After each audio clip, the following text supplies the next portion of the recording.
Assalamualaikum warahmatullahi wabarakatuh. Selamat malam kepada Pak Adi Mursalin. Baiklah, saya akan mengerjakan tugas UTS yang telah diberikan Pak Adi Mursalin. Baiklah, kita langsung mulai saja.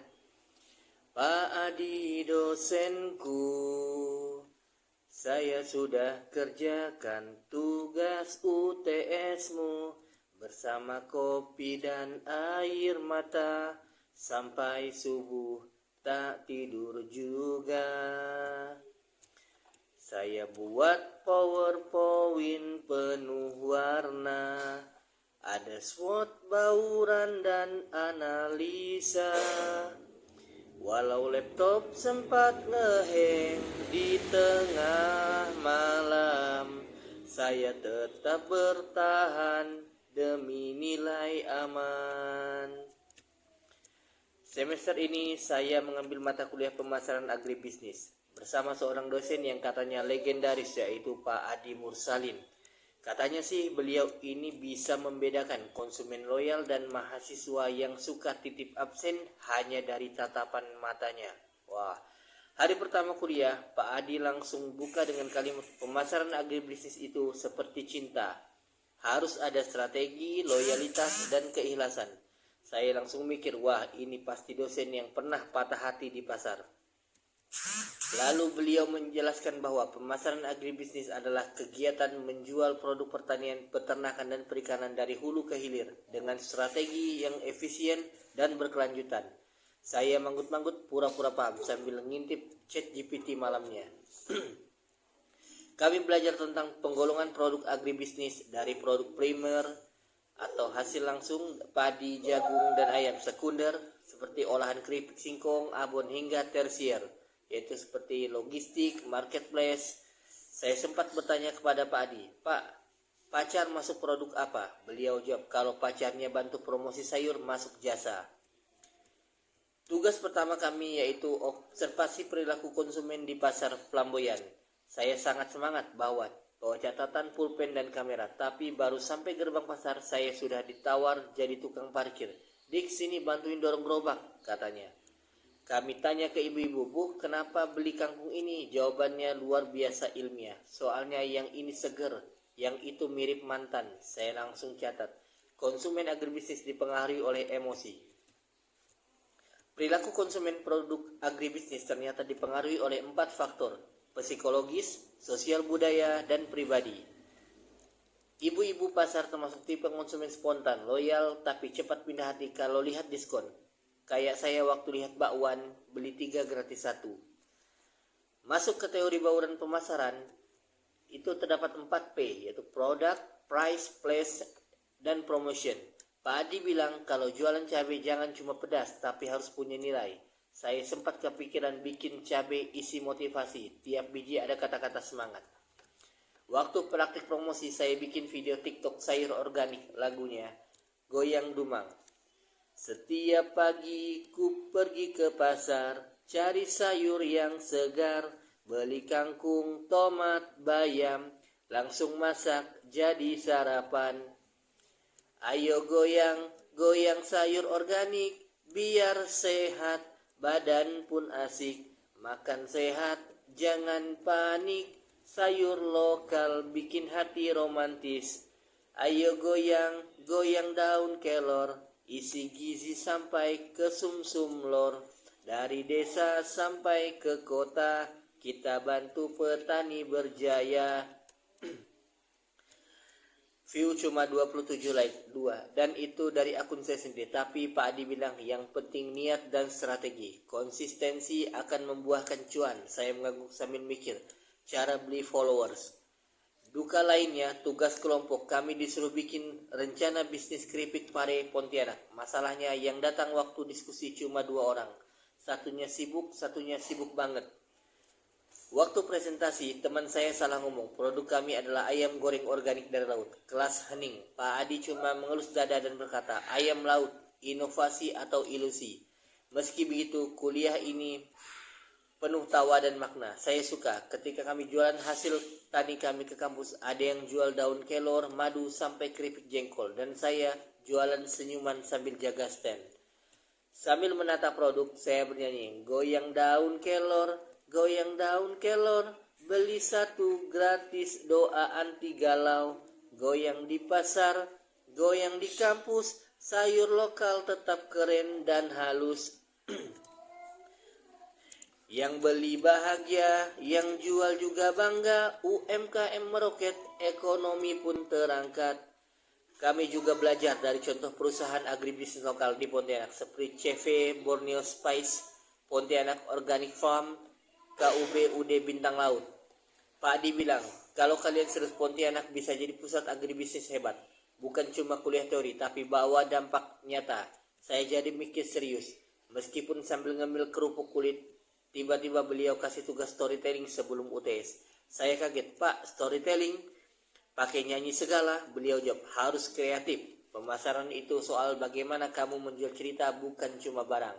Saya pun mulai latihan. Di kamar mandi, suara sumbang tapi niat membara. Cinta sayurku padamu, daun seledri, setiap pagi kulihat kau di tukang sayur. Oh daun seledri, kau bukan sekedar hiasan nasi, kau punya aroma, rasa dan fungsi untuk promosi hidup yang sehat ini. Tarik sih sayurnya semongko, kalau promosi harus total loh, foto di IG, captionnya yang lucu, aku dan Bayam cinta bersatu. Saya juga latihan lagu sedih buat momen gagal presentasi. Pak Adi, tugas-tugas menumpuk, laptop panas, kertas pun habis. Ku begadang sampai subuh, mata pandaku jadi saksi. Pernah ku coba promosi, jual pare dengan pantun lucu, tapi yang beli cuma temanku, itu pun karena hutang dulu.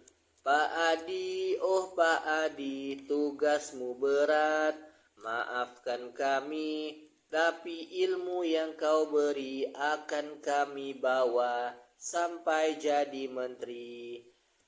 Dan lagu penghormatan untuk dosen hebat kita yaitu Pak Adi Mursalin. Pak Adiku tersayang, tanpamu ku tak tahu harga tomat dan cabai dalam pasar yang lucu. Kau ajarkan strategi jualan daun dan teri, dari teori ke praktik sampai tahu cara promosi. Seminggu menjelang UTS, suasana kelas mulai horor. Semua khawatir. Keluar soal analisis SWOT dan tahu bulat. Saya pun bikin strategi sambil belajar nyanyi. Aku bukanlah pebisnis hebat, tapi tugas-tugasku lakukan cepat. Analisis SWOT tak ku lewatkan, bauran 4P ku hafal perlahan. Semoga UTS tidak bikin sesak karena strategiku sudah mantap. Walau printer sempat rusak, ku tetap semangat dan tak menyerah. Aku hanya mahasiswa sederhana, tapi mimpiku setinggi angkasa. Membangun agribisnis bangsa dari Pontianak ke dunia. Tapi tak semua tugas berujung senang. Ada momen saya salah print tugas, malah ke print naskah curhatan. Isinya, Pak Adi tegas tapi cute. Untung belum dikumpulin. Saat diskusi kelompok terakhir, teman saya datang pakai baju motif terong. Saya tanya, kenapa? Dia jawab, biar branding agribisnis masuk dari fashion. Saya tepuk tangan walau tak paham. Pak Adi bilang pemasaran itu bukan hanya jualan, tapi menciptakan nilai, relasi, dan loyalitas. Bahkan jual daun pisang pun bisa jadi bisnis, asal tahu cara membungkusnya. Kami juga belajar promosi berbasis digital, dari flyer, video, sampai e-commerce. Tapi saya masih bingung, kenapa setiap kali promosi malah yang datang duluan ibu-ibu komplek nanya diskon. Tugas belum dikumpul, Pak Adi nanya, kemana kamu, oh mahasiswa? 3 kali pertemuan tidak hadir. Laptop error, sinyalnya lari, printer rusak, tinggal mimpi. Tapi pas dilihat di IG story, lagi ngopi selfie sambil nyanyi. Tapi saya langsung balas, aku bukan mahasiswa bolos, tapi aku riset pasar di sawah. Aku bukan tak cinta agribisnis, cuma laptop error sungguh tragis. Kini menjelang UTS saya merasa jadi pribadi yang lebih paham, lebih kuat, dan sedikit lebih jago nyanyi. Kuliah ini bukan cuma tentang teori, tapi tentang pengalaman kerja tim dan bertumbuh. Terima kasih Pak Adi, terima kasih sayur, cabai, daun kelor, pasar Pelamboyan, dan semua yang terlibat. Karena dari kalian saya tahu bahwa pemasaran agribisnis adalah kisah nyata yang bisa dijual pakai hati dan diselingi lagu. Kuliah bersama Pak Adi itu ibarat naik odong-odong agribisnis. Kadang goyang, kadang muter, tapi selalu bikin ketawa dan tidak pernah bikin ngantuk. Materinya mungkin serius, tapi cara menyampaikannya selalu segar, seperti sayur bayam yang baru dipetik dari kabun. Pak Adi bukan hanya seorang dosen, tapi mentor yang sabar, kritis, dan lucu. Ketika kami lelah, beliau bilang, kalian bukan lelah belajar, tapi belum tahu cara menikmati proses. Lah kami jadi bingung, ini dosen atau motivator?